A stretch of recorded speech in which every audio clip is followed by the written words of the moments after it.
The if statement is used to specify a block of JavaScript code to be executed if a condition is true. So this is the syntax for our if condition.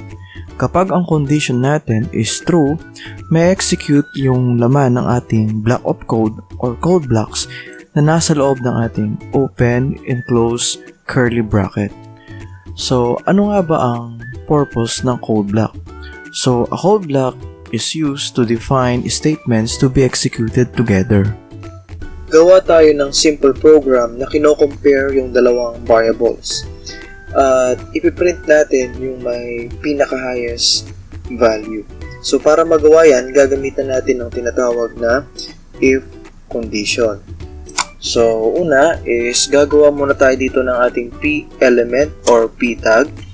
So si p element or si p tag ay ginagamit sa paggawa ng paragraphs. Ayan. And then lalagyan natin siya ng ID. So, yung ID attributes define the HTML element. Okay? So, parang gagamitin natin si ID mamaya para mapalitan yung laman ni P. So, temporary, ang magiging laman ng ating paragraph or P tag is Hello Pilipinas. And then, sa loob ng ating script, gagawa tayo ng ating variables. Una ay si num1 at ang laman niya is 5. Then, don't forget to terminate it with semicolon. Tapos, gagawin natin yung ating pangalawang variable at ang kanyang laman ay 2. Ayan. Ngayon, para ma-compare natin kung alin sa dalawang variable sa may pinakamalaking value, gagamitan natin ng tinatawag na if. Ayan. So, i-compare natin sila. So, kung meron kayong kino-compare sa program, pwede yung gamitan ng if condition. Ayan. So, i-compare natin. Ayan. Si num1 ba is greater than num2. And then, maglalagay tayo dito ng curly bracket. So, ito yung block of code natin. Kapag yung condition natin ay naging true, may execute o process yung laman ng ating code block. So, pag sinabi natin na code block, yung nasa loob, open and close curly bracket. Ngayon, kapag si num1 ay mas malaki kay num2, ibig sabihin, magiging true yung condition, so magiging true yan. At kapag true yung condition, katulad ng binanggit ko kanina, may execute yung laman nito. So ano ba ang plano natin? Kapag naging true yung condition, ibig sabihin, mas malaki si num1. So kapag mas malaki si num1, ang plano natin ay ipiprint natin dun sa document natin o sa HTML document natin yung may pinakamalaking value. Okay, so ilagay natin document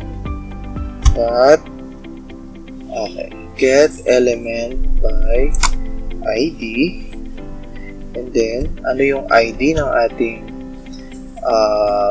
paragraph element. Ang kanyang ID ay sample. Ayan, so ginamit natin si get element by ID, ayan, para mapalitan natin yung laman ng ating p tag or p element. So, kukunin niya kung sino ang may ID na sample, at para mapalitan yon, gagamitan natin ng tinatawag na inner HTML. Ayan. So, papalitan natin yung content ng ating o yung p tag natin using inner HTML. So, ano ang ipapalit natin? So, is equal to, then maglalagay tayo ng string, mas malaki si num1, and don't forget to terminate it by semicolon. Ayan. Save natin, Control S, and then i-right click natin si index.html and open with live server. So, ano kaya ang magiging output ng ating program? So, as you can see, ang output ng ating program is this. So, mas malaki si num1. Mayroon din tayong tinatawag na else statement. The else statement is used to specify a block of code that will execute if the condition is false. Dito sa ating program, kapag ang condition daw natin ay false, papasok siya sa else. Ayan. So, yung else, ilalagay natin dito sa dulo ng ating if condition. And then, maglalagay tayo ng kanyang code block. Ayan. Tapos, kapag false yung condition, papalitan natin yung text ng ating p tag na may ID na sample at ang ipapalit natin ay mas malaki si num2. Ayan. Okay. So, example, palitan natin yung laman ni num2, gawin natin 20. Ayan. And then, let's examine the program. Okay. So, ano ang laman ni num1? The value of num1 is 5. Is 5 is greater than 20? True or false? Mas malaki ba si 5 kumpara kay 20? Tama o mali? So, mali. False. Kapag false, i-skip ng program ito. Hindi niya i-execute yung code block ni if at ipaprocess niya yung ating else. Ayan. So, tatandaan ninyo na kapag false yung ating if condition, ayan, papasok siya dito sa else. Ayan. Ipaprocess ng program kung ano yung nasa loob ng code block ni else. Ayan. So, sa loob niya, papalitan natin yung text ng ating paragraph na si sample. Ayan. Yung may ID na sample at ang ipapalit natin ay eto, mas malaki si num2. So, para makita natin yung output, Control S lang natin. Meron din tayong tinatawag na else if statement. You can use the else if statement to specify a new condition if the first condition is false. Meron tayo ditong simple script na magsasabi kung ano ang laman ng ating variable na si num1. Okay, and then ginamitan natin siya ng tinatawag na else if. So, paano ba gumagana o paano ba ginagamit si else if? Ayan, so ipakita lang natin. Kapag ang first condition natin ay true, ayan, so ipaprocess ng program kung ano yung nasa code block ng ating first condition at i-ignore na niya yung mga sumusunod na else if. Hindi na niya dadaanan yan. Kung nag-true yung isang condition dito, ayan, so may ignore na yung mga sumusunod. So, example, yung first condition natin ay false, yung second condition natin ay false, yung sumunod na condition is true, ayan, kapag true ito, yung condition niya, mapaprocess yung code block nito at mapiprint, ayan, ang laman ng variable ay 3, ayan. Tapos, hindi niya na ipaprocess yung susunod na else if. Ayan. So, ganyan gumagana si if-else if condition. At kapag walang true sa mga else if natin, pag walang true dyan, doon lang siya papasok kay else. Kapag false lahat ng else if natin, sa madaling salita, papasok siya dito sa loob ni else at ipiprint niya yung text ito dun sa ating HTML document. Hindi matukoy kung ano ang laman ng variable. Okay. So, examine natin yung program natin. So, nag-declare tayo dito ng variable. Ang pangalan niya is num1 at ang laman niya ay 3. Okay. First condition. Si num1 ba ay equal kay 1? So, gumamit tayo ng comparison. So, diniscuss na natin to sa previous tutorial natin. Ginagamit si comparison operator para i-compare yung laman nito at saka ito. Parehas ba sila? Kung parehas, ang magiging result ng condition is true. Kapag hindi sila parehas, magiging false. Okay. Si num1 ba parehas kay 1? True or false? False, dahil ang laman ni num1 ay 3. So, false. Okay. Next condition.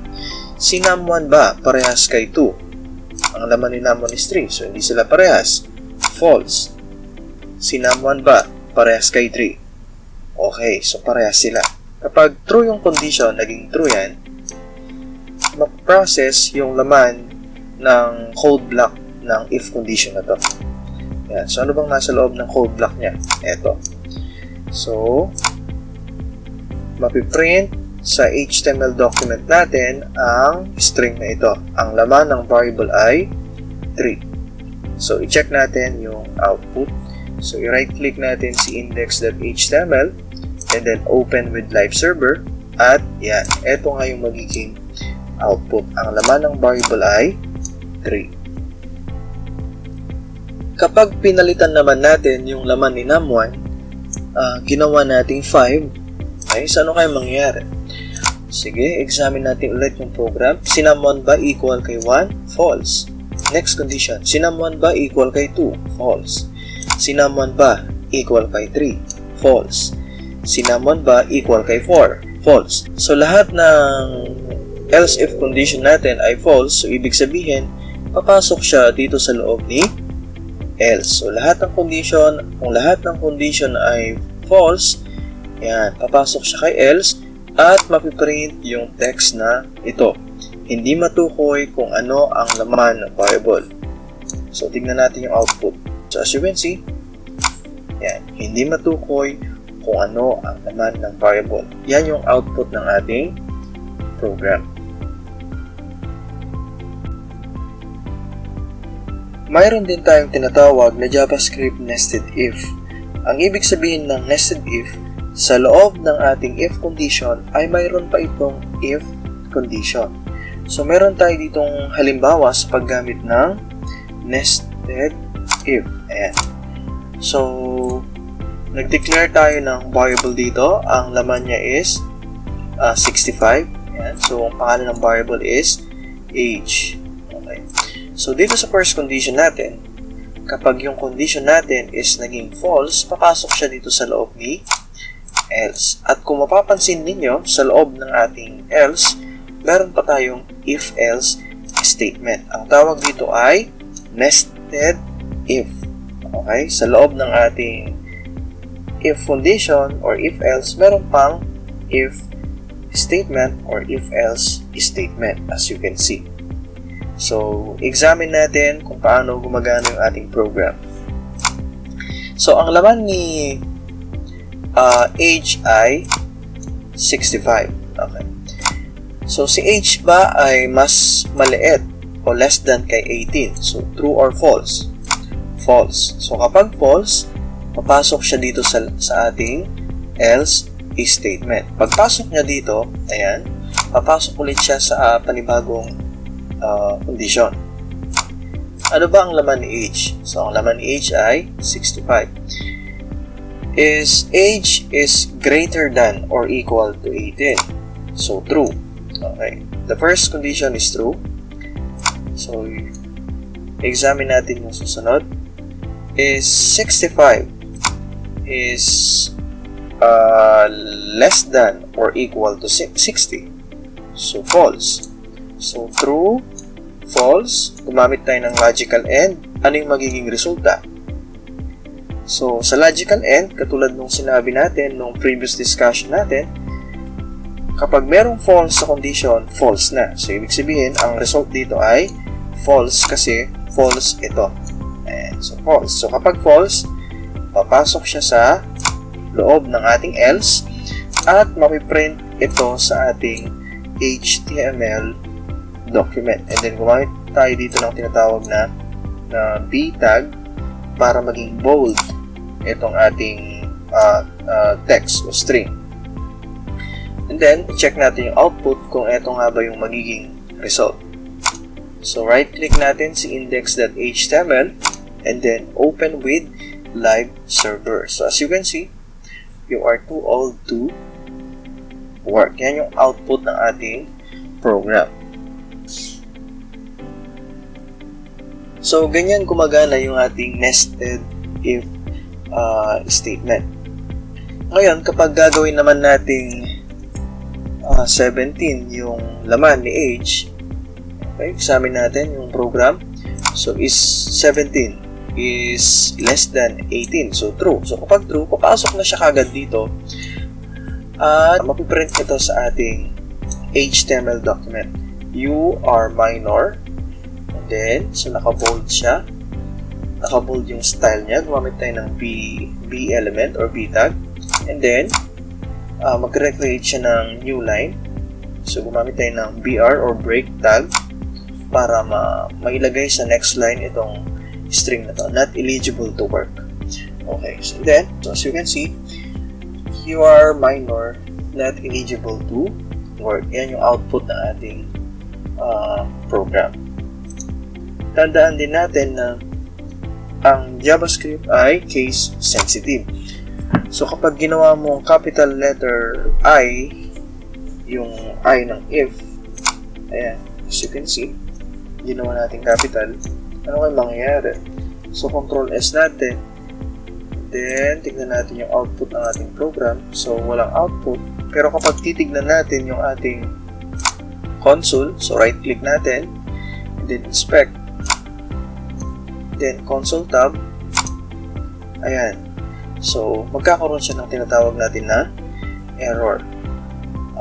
Unexpected token else sa index.html 19.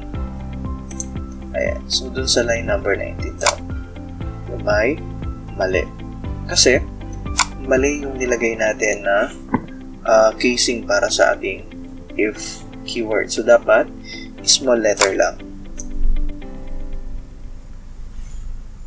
Ang susunod na topic natin ay ang switch statement.